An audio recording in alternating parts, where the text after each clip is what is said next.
Man, we back. Yo, the verdict is in, man. El Gato. Jack Catterall takes the cake, man. The dude actually it surprised me a little bit, man. Takes down Regis Prograis. The fight goes the distance. I thought Regis would take this one with the boxing, hence the fight going the distance, man. But Catterall tonight, man, he came out with a left hand that was just like ready, cocked, and loaded, man. The dude kept it high, he kept it midway, and he just kept it on the ready, man. And for some odd reason, Regis Prograis, for all of his boxing acumen, man, he did something real strange, man. This dude kept walking into that left hand, almost as if like he was like hypnotized by this damn thing, man. He just kept walking into it and getting clipped every time. What did surprise me though is that for as much as Catterall was successful with popping him every chance he got with that left hand, man, and I'm talking about strong shots, man. Catterall was not taking any pity on him, you know. He was throwing some real bombs every time he lit him up, you know. But for some reason he wasn't able to finish him, man. So Prograis, for some reason, you know, every time he went down, he got back up, man. The dude has a chin that I don't even think, you know, too many people was suspecting he would have, you know what I mean? Like I thought he would survive this fight through his boxing and just managing distance and, you know, just being the opposite of a brawler that I thought Catterall would show up to be, you know, which in this case he actually was. Catterall definitely fit the profile of what I suspected he might look like in this fight. But Prograis definitely proved that he has a chin, at least for the purpose of recovering, you know, getting back up. It wasn't strong enough to keep him from getting put down as often, but he did manage to get back up. So, you know, credit to him for that, man.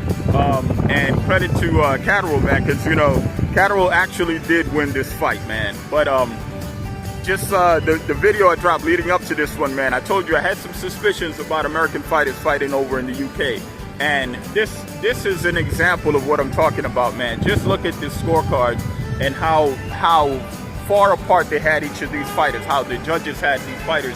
It was like you're watching a totally different fight than you were gonna see had this gone the way opposite of the way it actually turned out, with Catterall actually creating a decent enough spread with the knockdowns to be winning the fight decisively. He was winning the fight decisively, but not to the margin or to the extent that that the judges had it, man. They had Prograis down by so many rounds, man. You would think this guy wasn't winning any rounds in this fight. And for a person who actually watched the fight, you know that it's the reality is different. You know what I mean? But this is what I say about a lot of American fighters when they go over to the UK and they fight some of the well-liked and the well-to-do fighters in the UK, you know, the Jack Catteralls, the Tyson Furies, you know, the Josh Taylors, anybody that's like that's riding high, you know what I mean, that the home turf is behind these guys. For some reason, man, when an American fighter gets in there, he's not just fighting the other fighter. He's literally going up against the commentators, he's going up against the judges, he's going up against the hometown. I mean, go figure. In this fight, Regis scores the first knockdown, right? Now it's it was a technical knockdown where you know, he did hit Catterall, and it was actually a clean knockdown. I don't want to even cheat him by calling it a technical knockdown, because he did hit the guy before the guy hits the floor. And what happens, Catterall actually wasn't really hurt so much by the punch. But it did, you know, through a mixture of Catterall's positioning, actually getting hit by Prograis, and just a matter of like how things just worked out in that moment, you know.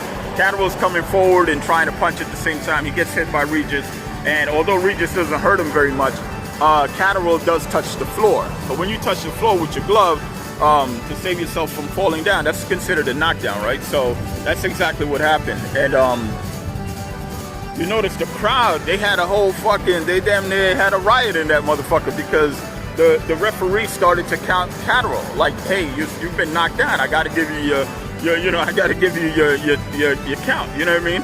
And the referee's just doing his job. These motherfuckers is ready to jump out of their seat like the referee is in there fighting for Regis. You know what I mean? So that's what I say, man. Like these guys, like it seems oftentimes like the home turf people, man, they get in such a mood about their fighters that they want to like bend the rules. You know what I mean? They speed up the count. I mean, just look at the count tonight, man. Anytime Regis hit the floor, they were hurried up with that fucking count, man. And they got some shit over there where like it's not even the referee doing the counting. It's like the whole other motherfucker doing the counting before the referee even starts to lend his voice. It's like you can hear it on, like over the like loudspeaker. It sounds like somebody else is starting the count before the referee is. I'm like, what do you need a referee for if somebody else is doing the count? You know, at least that was my perception. The way the sound was coming through, it sounded like somebody else was counting before the referee. You know, so just how it goes, man. I mean, like when you're an American fighter, you go over there to fight one of the top dogs in the UK.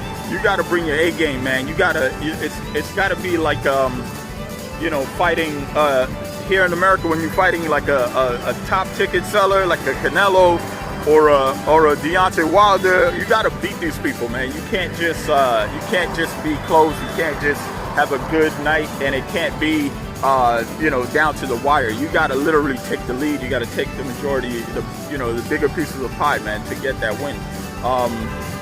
But congrats to CATTERALL, man. He put on a good fight for the competition that he was up against, which I would say is like probably the worst version of Regis Prograis I've ever witnessed, man. This guy seemed disorganized. He put himself in such a deficit at sometimes in the fight that he was getting desperate the way he was throwing shots. It was not calculated Regis at all, man. This guy looked just like he had already collapsed internally before he even stepped in the ring, man. So he looked like an absolute shell of himself. The one thing that is apparent about Regis, though, that's consistent, is that the man knows how to show grace in a loss, man. I mean, he gave CATTERALL the props for being the better man for the night and for actually winning the fight, which he did. But the way it was shaping up, CATTERALL was gonna walk away with a victory regardless, whether he won or the judges made him win, because they had a landslide painted on those scorecards, man, that only they could dream up, you know. But shout out to GATO. He moves on, he improves, and Regis might just be retired, man. Who knows? It is what it is. Catch y'all next time. Peace.